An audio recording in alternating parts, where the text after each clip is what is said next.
लो आखिरत की जान से हमें जिंदगी जीना है कैसे सीख लो कुरान। जिंदगी जीना है कैसे सीख लो कुरान से। और मेरे आका की शान मुलाहिजा करें कि न जाने कितनी रूहों को मिल जाती थी पल में नजात। न जाने कितनी रूहों को मिल जाती थी पल में नजात, जब कभी आका गुजर जाते थे कब्रिस्तान से। जब कभी आका गुजर जाते थे कब्रिस्तान से। जिंदगी जीना कैसे सीख लो कुरान से। अल्लाह ताला अपने कलाम बलागत में इरशाद फरमाता है, लक़द कान लकुम फी रसूलिल्लाहि उस्वतुन हसना। अल्लाह ताला फरमाता है, लोगों तुम्हारे लिए नबी की जिंदगी बेहतरीन नमूने अमल है। तुम नबी के उसवे हसना पर अमल करते हुए अपनी जिंदगी को गुजारोगे तो दुनिया में भी कामयाब रहोगे और आखिरत में भी कामयाब। तुम नबी के कैरेक्टर को फॉलो करो, नबी के तरीके पर चलो, नबी के किरदार को फॉलो करो तो दुनिया में भी कामयाब हो जाओगे और आखिरत में भी कामयाब हो जाओगे। लेकिन आज बड़ा अजीब व गरीब हाल है। आज अगर किसी का कैरेक्टर पसंद आता है, किसी का तौर तरीका पसंद आता है तो बिला झिझक कुछ सोचे समझे लोग उसे फॉलो करने लगते हैं। तो सच्चाई।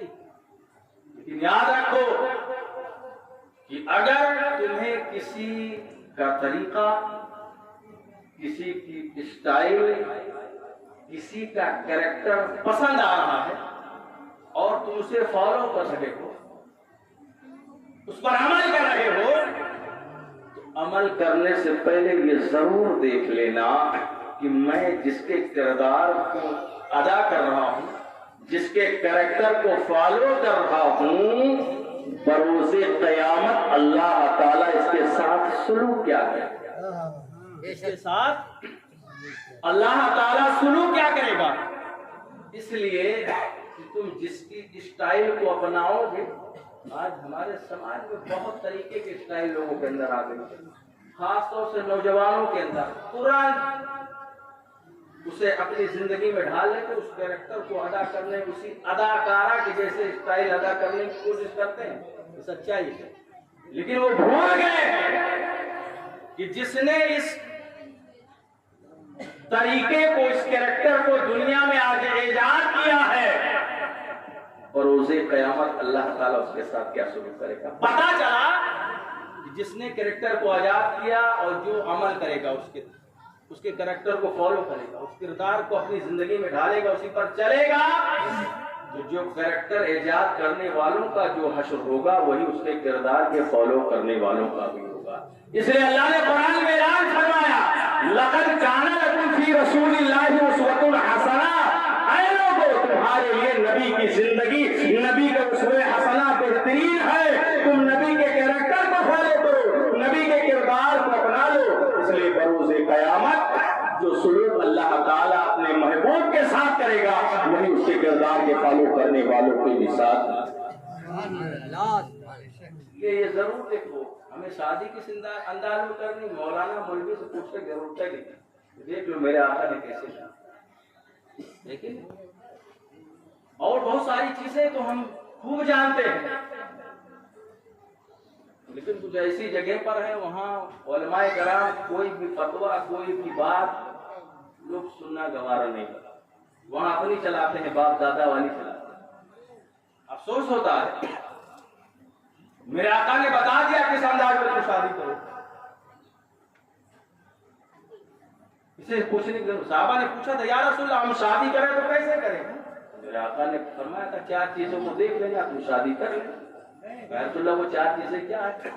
मेरे आका ने फरमाया कि वह 4 चीजें ये हैं, आप खूबसूरती देख लो, हसब व नसब देख लो, मालो दौलत देखो, दीनदारी देखो। ये 4 चीजें हो, ये 4 चीजें देख लो, निकाह कर। और एक बात और, हम जितनी देर नमाज पढ़ते हैं हमको नमाज का सवाब मिलता है। 1 महीना रोजा रखते हैं, 1 महीने रोजे का सवाब मिलता है। हज करने जाते हैं, 1 हज करते हैं, 1 हज का सवाब मिलता है। लेकिन निकाह एक ऐसी नेमत है कि इंसान जिंदगी में 1 मर्तबा करता है जब तक वो जिंदा रहता है तब तक उसे उसका सवाब मिलता है, तब तक उसे उसका सवाब मिलता रहता है। लेकिन आज इस शादी ब्याह निकाह को इतना महंगा कर दिया हम और आपने कि बड़ा मुश्किल हो गया, बहुत मुश्किल। लोग सोचते हैं अगर शादियां करनी हो तो कम से कम 5-6 लाख रुपए इकट्ठा करें तब हो पाएगा, ये सोचते हैं। और ऐसे औलादों पर लोग 2-4-6 लाख रुपए सिकंडों में उड़ा देते हैं, जिन औलादों को निकाह के वक्त कलमा नहीं आता, बेशक कलमा नहीं आता है, वो मुसलमान घर के बच्चे हैं। और माँ बाप खुशी में मौलाना साहब का बताइए कई बेटावा है उड़ा दिया। कितना अच्छा होता कि आप अपने इस औलाद की तालीम पर अपने माल को खर्च किया होता, तालीम पर खर्च किया होता। ऐसी औलादों पर कई लाख रुपए सिकंडों में उड़ा दिए जाते हैं। निकाह के वक्त जो कलमा पढ़ाओ तो कलमा नहीं पढ़ पाते हैं, हम लोग क्या करें, आगे बढ़ जाते हैं। ऐसा ही नहीं तो क्या उन्हीं को लेके बैठे। अफसोस होता है यार कि मुसलमान के घर में पैदा हुआ, कलमा नहीं आता है और गाना सुन लो, देखो कितनी अफसोस की बात है यार मेरे भाई। बेशक हम मुसलमान, हमें कलमा नहीं आता है और ऐसे मिलेंगे कि निकाह के वक्त वो कांपते रहते हैं, डरते रहते हैं। एक मेरा मिलने वाला बड़ा खास है, उसकी शादी अभी हाल ही में, तो उसने कहा था हज़रत निकाह आप पढ़ाइएगा। हमने कहा कि तुम्हें डर लगता, मैंने कहा किसी बात में चलो बढ़िया बैठ करके तुमको प्रैक्टिस करवाते हैं। अभी है शादी आने वाले है चंद ही दिन में। बोला हज़रत आप ही पढ़ाना, बड़ा अफसोस होता है बताइए, मुसलमान कलमा पढ़ने से डरता है, कलमा नहीं याद है, अफसोस की बात है। तो कहा 4 चीजों को देख लो, फिर साहब कहा यार रसूलुल्लाह अगर खूबसूरती ना हो, सबो नसब ठीक ना हो, मालो दौलत ना हो, अब तो मामला क्या है, गाड़ी मिले चाहिए, गाड़ी नहीं मिले ब्याह ही नहीं। अब जानते हो ब्याह ना है कैसे होता है, डायरेक्ट नहीं होता है। कहा बताइए हमें बहन का पसंद ही नहीं है, जैके साथे हुए तो का पसंद नहीं, बहन का नहीं पसंद, पता चला गाड़ी ना मिले। सच्चाई मेरे भाई, होता है दूसरों की कमाई पर, दूसरों की भीख पर तुम टिके हुए हो। नाश करो तो अपनी कमाई पर नाश करो, मैं खुद कमाऊंगा, खुद गाड़ी खरीदूंगा। दूसरे को उस पर उम्मीद लगाए बैठे, वो देगा तब चढ़ूंगा उस पर, तब चलाऊंगा। ऐसी सोच हमारी गया अल्लाह। अगर हसबो नसब ठीक ना हो, खूबसूरती ना हो, मालो दौलत ना हो, सिर्फ दीनदारी ही हो तो क्या करें। मेरे आका ने कहा सिर्फ और सिर्फ दीनदारी हो तो निकाह करो, निकाह कर लो। इसके फायदे क्या, और इस दीनदारी को सहाबा ने किस कदर फॉलो किया। बातें बहुत है लेकिन यही आखिरी बात, तमाम बातें नहीं आती, आखिरी बात दीनदारी को कैसे सहाबा ने फॉलो किया, ये समाप्त करो। उसके बाद हजरत उमर का नाम सुना है? बेशक सुना है। वो उमर जिन्हें जब शैतान देखता था तो रास्ता बदल देता था। वक्त के बादशाह आधी दुनिया पर हुकूमत है, अपने दौरे हुकूमत में रात के सन्नाटे में टहल रहे कि लाओ मैं देखूं मेरी दौरे हुकूमत में मेरी रियाया किस अंदाज में जिंदगी गुजारे। रात के सन्नाटे में टहल रहे हैं तो क्या देखा, सुना एक घर से 2 औरतों की आपस में गुफ्तगू करने की आवाजें आ रही, बात कर रहे थे, खड़े होकर सुनने लगे तो आवाज आ रही थी कि दूध में पानी मिला दो, दूसरी आवाज आ रही थी ना मिला। और एक बात सुन लो, जो लोग दूध का कारोबार करते हैं, मैंने जब ये पढ़ा मेरी नजरों से ये बात गुजरी तो समझ लीजिए बहुत बड़ा गुनाह। अगर कोई शख्स दूध बेचता है और जिसे देता है उसे बगैर बताए हुए पानी मिला करके बेचता है, बहुत बड़ा गुनाह। इसे बता दो इसमें मैंने पानी मिलाया, बहुत बड़ा गुनाह है। तो आवाज आ रही थी कि दूध में पानी मिला, कहा नहीं ना मिला हो। कहा क्यों ना मिला?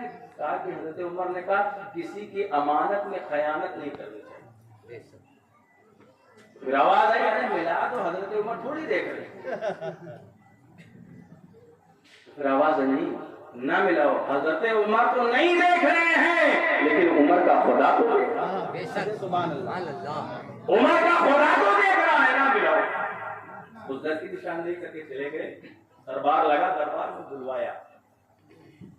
अब वो औरत हजरत उमर का नाम सुन कर रही थी, पूछा रात में क्या मामला पेश हुआ, क्या बात थी? बात आपस में कर रहे थे। वो डर गए थे हजरत उमर, रौब दुबदबे का ज्ञान मजाल है कोई हजरत उमर के नजरों से नजरें मिला वो औरत आई कहा अरे उमर फारूक, मैं बहुत गरीब हूँ और जो रात में दूध में पानी मिलाने की बातें चल रही थी, मेरे घर पर एक बकरी थी और वो बकरी जब दूध देती है तो मेरे घर का खर्च चलता है, बीमार हो जाती है तो फाका होता है। तो इसलिए मैं बोल रही थी दूध में पानी मिला, तो बोले दूसरी आवाज कौन सी थी जिस जो कह रही थी ना मिला? कहा मेरी बेटी का। कहा ये बताओ तुम्हारी बेटी का निकाह हो गया, शादी हो गई? तो औरत कहने लगे उमर फारूक, गुर्बत की वजह से मैं गरीब हूँ, मेरी गरीबी की वजह से मेरे घर पर कोई अपने बेटे का रिश्ता करना नहीं चाहता।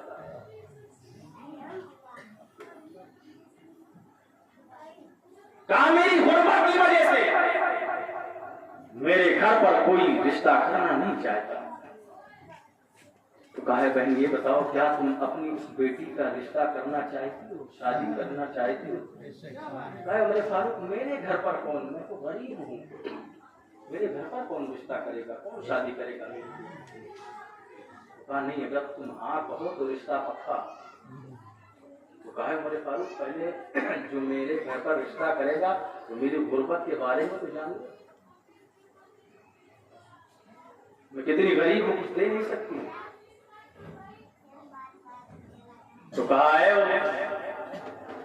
ऐने खातून, तू हाँ तो कर, तेरी बेटी के साथ मैं अपने बेटे का निकाह करूंगा। आप देखें हजरत उमर फारूक हैं, वक्त के बादशाह है, आधी दुनिया पर हुकूमत है, लेकिन दीनदारी को कैसे पार?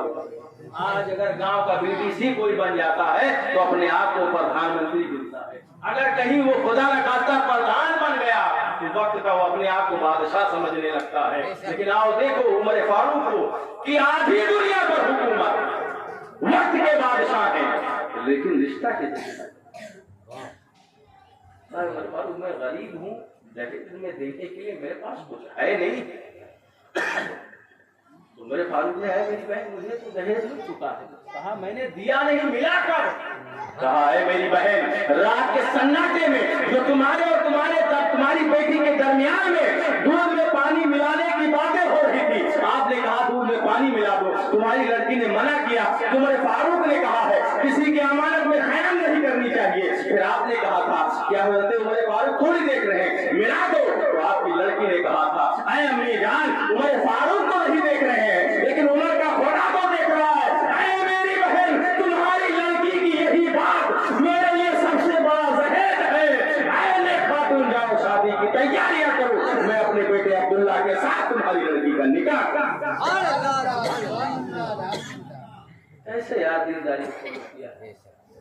जब दीनदार बहुएं घर में आएंगे तो घर को गुले गुलजार बना दे, वरना 4 दिन नहीं गुजरेगा खटर पटर शुरू। अम्मा अब्बा अलग हो गए और बीवी और दोनों लोग अलग। एक कहावत है, निवरे निवरे आवा चोर, पहले लेगा लड़का मोर, फिर करिस घर पा दावा, मैं बुढ़िया बुढ़वा कहाँ का जावा। जब पहली बार दुल्हन घर में आती है तो निवरे निवरे आवा चोर, चोरों के जैसे आती, कुछ पुरान हुआ थे तो उठे जज्बा दिया। निवरे निवरे आवाज और पहले लेगा लड़का हुआ, कुछ दिन और बीता तो अपने आदमी का अपने अंडर में करा थे ना भवा तो मौलाना मकसूद लगे पहुंचे, मौलाना साहब मना दियो पक्की वाली चाय ना कर चला कौनी तिना अपने कब्जे में कर लिया। फिर कहीं पूरे घर पा दावा, या पूरा घर हमारा। फिर बाद में बुढ़िया बुढ़वा कहाँ का जाओ, कहीं का चक्की पटेगी वही कलमिया बगिया ये अगर घर मारे ऐसे हालात होते मेरे भाई, हंसने की बातें नहीं है। अगर दीनदारी नहीं होगी तो हालात ऐसे ही पैदा। जरूरत है कि रिश्ता करने से पहले लड़की बाद में देखिए, सबसे पहले लड़की के घर वालों का माहौल देखिए। हालात ऐसे खराब हो रहे हैं कि लड़की लोग देख लेते हैं, घर का माहौल लेते, वही लड़कियां आती तो बाद में कहीं नीला डरम तो कहीं काला डरम तो फला टमाटर सुनने के पाने मिलते हैं। घर का माहौल देखो, अगर घर का माहौल अच्छा होगा तो उस घर की लड़की भी अच्छी होगी। उसके बाद सबसे पहले दीनदारी देखो। सबसे पहला सवाल ही होना चाहिए, ये बताओ तुम्हारी चाहे लड़का हो या लड़की कुरान की तालीम सीखी है कि नहीं, नमाजों की पाबंद है कि नहीं, या तो दिन भर गाना सुनने की आती। अब तो मोबाइल के बगैर काम ही नहीं होते, कोई काम नहीं होता, खाना पक रहा है, मोबाइल चल रहा है। ये से प्रकृति के सारे मामला बातें बहुत सी बहरहाल जो बातें की गई हैं, अल्लाह ताला सबसे पहले मुझे, उसके बाद आप तमाम हज़रात को अमल करने के अल्लाह ताला तौफीक और रफीक अता फरमाए। जो रिश्ता होने वाला है अल्लाह ताला इस रिश्ते में और मजबूती अता फरमाए। कहीं से कोई कमी रह गई हो अल्लाह ताला गैब से मदद फरमाए। तमाम हज़रात की मौजूदगी में तौबा करता हूँ, बारे ताला मेरी जुबान से अगर शरीयत के खिलाफ कोई बात निकल गई हो अल्लाह ताला अपने महबूब के सदक़े तो फिर माफ फरमाए। अस्तग़फिरुल्लाह रब्बी मिन कुल्लि ज़ंबि व अतूबु इलैह, अस्तग़फिरुल्लाह रब्बी मिन कुल्लि ज़ंबि व अतूबु इलैह, अस्तग़फिरुल्लाह रब्बी मिन कुल्लि ज़ंबि व अतूबु इलैह। आइए इस्तक़बाल कर लिया जाए, नारा लगा।